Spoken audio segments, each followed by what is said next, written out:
అందరికీ నమస్కారం.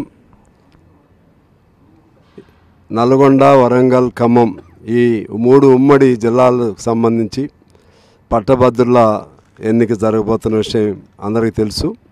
27వ తారీఖున పోలింగ్ జరుగుతూ ఉంది. ఇవాళతో పోలింగ్ ప్రక్రియ కూడా ప్రచార ప్రక్రియ పూర్తవుతూ ఉంది.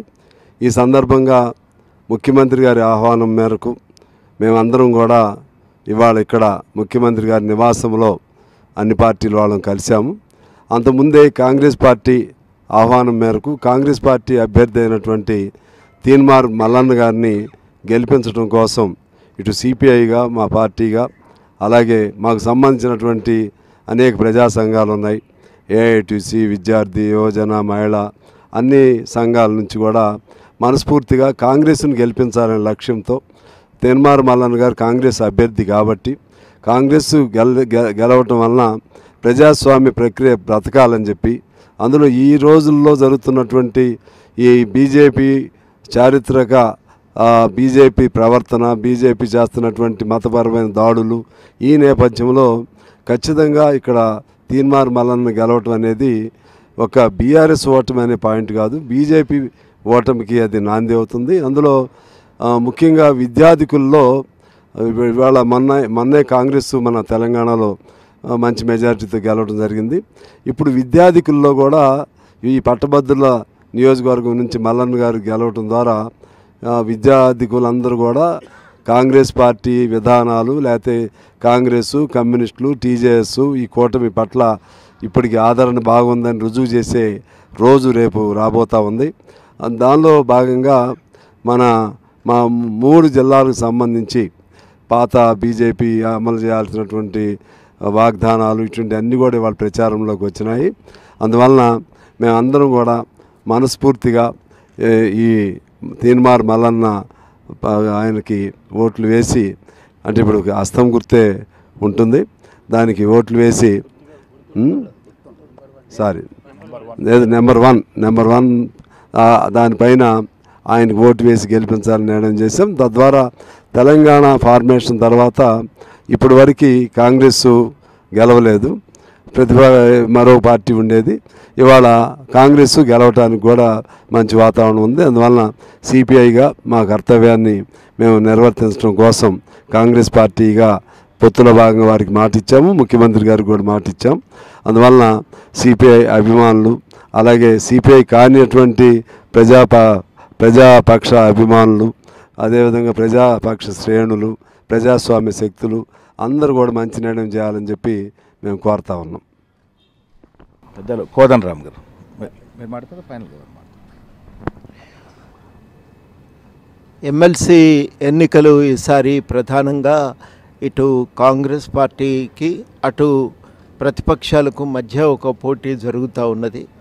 ఈ పోటీలో మేము ఇదివరకే ఎమ్మెల్యే ఎన్నికల్లో కానీ ఎంపీ ఎన్నికల్లో కానీ మేము బీజేపీ తర్వాత బీఆర్ఎస్ పార్టీకి మేము వ్యతిరేకంగా నిలిచినాం. బీఆర్ఎస్ నిరంకుశ పాలన అంతం కావాలని, రాజ్యాంగాన్ని సవరించడానికి బీజేపీ చేస్తున్న కుట్రలను తుదముట్టించడానికి కానీ ఈసారికి కాంగ్రెస్కే ఓటు వేయాలని కూడా మేము ప్రచారం చేసినాం. అందులో భాగంగానే ఈ ఎమ్మెల్సీ పట్టభద్రుల నియోజకవర్గం నుంచి జరుగుతున్న ఎమ్మెల్సీ ఎన్నికల్లో కూడా కాంగ్రెస్ పార్టీకే స్పష్టంగా మా మద్దతును మేము ఇదివరకే తెలియజేసినాం. కింద మా పార్టీ సభ్యులు కూడా వారికి కాంగ్రెస్కు అభ్యర్థికి ప్రచారం చేస్తున్నారు. తీన్మార్ మల్లన్నకు కాంగ్రెస్ పార్టీ గెలుపు కోసం ఎక్కడికక్కడ వాళ్ళందరూ కూడా కృషి చేస్తూ ఉన్నారు. ఒక కూటమిగా ఏర్పడి ఒక మార్పు కోసం అందరం కలిసి ఒక ప్రయత్నం చేస్తున్నాం.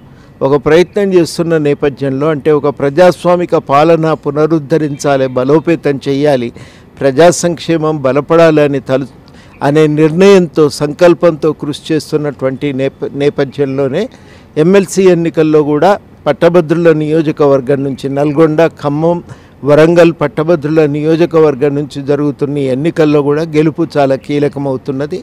అందరూ కూడా దీన్ని దృష్టిలో పెట్టుకొని కాంగ్రెస్ అభ్యర్థి తీన్మార్ మల్లన్నకు ఓటు వేసి గెలిపించవలసిందిగా ఈ సందర్భంగా తెలంగాణ జనసమితి తరఫు నుంచి కోరుతున్నాం. అదేవిధంగా తెలంగాణ జనసమితి పార్టీ కార్యకర్తలు కూడా కాంగ్రెస్ అభ్యర్థి గెలుపు కోసం కృషి చేయాలని ఈ సందర్భంగా అభ్యర్థిస్తున్నాం. పెద్దలు సిపిఎం పార్టీ వీరయ్య గారు మాట్లాడారు.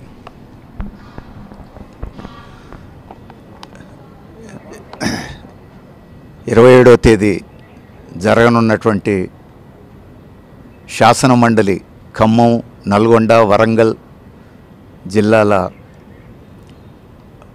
ఉప ఎన్నికలో కాంగ్రెస్ పార్టీ అభ్యర్థికి మద్దతునివ్వాలని సిపిఎం నిర్ణయించింది. ఇప్పటికే దేశవ్యాప్తంగా పార్లమెంట్ ఎన్నికల్లో బీజేపీకి వ్యతిరేకంగా ఇండియా కూటమి ఒకటి ఏర్పడి ఉన్నది. ఇండియా కూటమిలో భాగంగానే సిపిఎం కూడా ఉన్న విషయం తెలిసిందే. దేశవ్యాప్తంగా బీజేపీకి వ్యతిరేకంగా చేస్తున్న కృషిలో భాగంగానే తెలంగాణ పార్లమెంట్ ఎన్నికల్లో కూడా ఇండియా కూటమిలో భాగంగా ఉన్నటువంటి కాంగ్రెస్ పార్టీకి మద్దతునిచ్చిన విషయం కూడా తెలిసిందే. ఇప్పుడు ఈ ఉప ఎన్నిక విద్యార్థికులకు సంబంధించింది, పట్టభద్రులకు సంబంధించింది. చదువుకున్న వాళ్ళు, పట్టభద్రులు మరింత లోతుగా ఆలోచించాల్సిన అవసరం ఉంది. ఈ రోజున్నటువంటి రాజకీయ పరిస్థితుల్ని, సామాజిక పరిస్థితుల్ని సరిగ్గా అర్థం చేసుకోగలిగేటువంటి అవకాశం ఉన్నటువంటి మేధావులు, విద్యార్థికులు సరైన నిర్ణయం తీసుకోవాలని సిపిఎం కోరుతూ ఉంది. ఈ దశలో ఈ నియోజకవర్గం నుంచి కాంగ్రెస్ పార్టీ అభ్యర్థిని గెలిపించాలని, తీన్మార్ మల్లన్నకు ఓట్లేసి అత్యధిక మెజార్టీతో గెలిపించాలని విజ్ఞప్తి చేస్తున్నాం. పెద్దలు ఉభయ కమ్యూనిస్ట్ పార్టీ సీనియర్ నాయకులు, అదేవిధంగా టీజేఎస్ ప్రొఫెసర్ కోదండరామ్ గారు చెప్పినట్టుగా తీన్మార్ మల్లన్న విజయం అనేది ఖాయమైపోయింది. పెద్దలందరి సహకారంతో, గ్రౌండ్ స్థాయిలో ఉన్నటువంటి కార్యకర్తల సహకారంతో తీన్మార్ మల్లన్న అత్యధిక మెజార్టీతో విజయం సాధిస్తారని ఆశిస్తా ఉన్నాం. ధన్యవాదములు.